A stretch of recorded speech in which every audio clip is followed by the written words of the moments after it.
place goes to Caraga, Division of Bayugan City, Leslie P.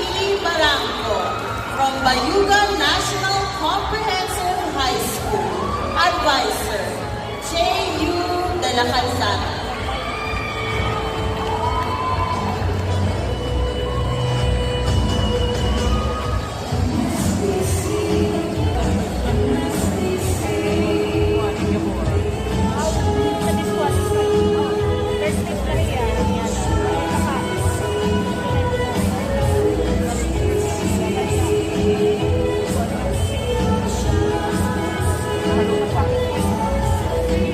Fourth place goes to Region 12, Division of General Santos City, Prince Yesha R. Hickman from Holy Trinity College, GC. Advisor, Celor Jane B. Nueva.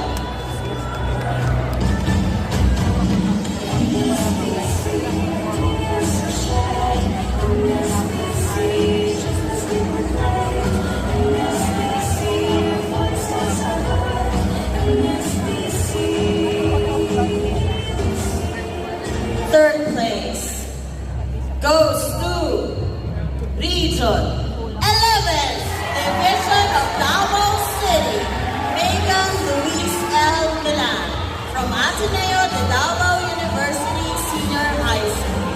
Advisor, Joanna Leberiza Villar.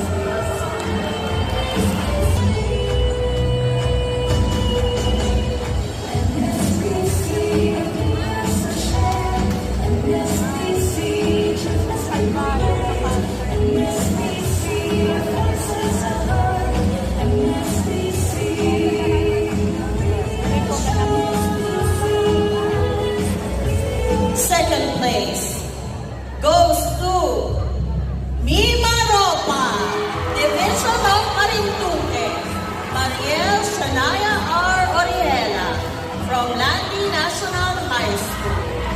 Advisor, Shirley Moldon.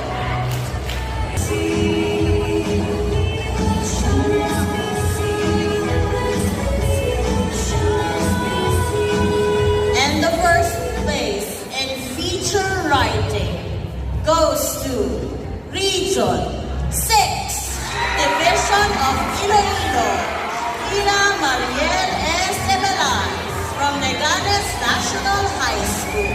Advisor, Ariel.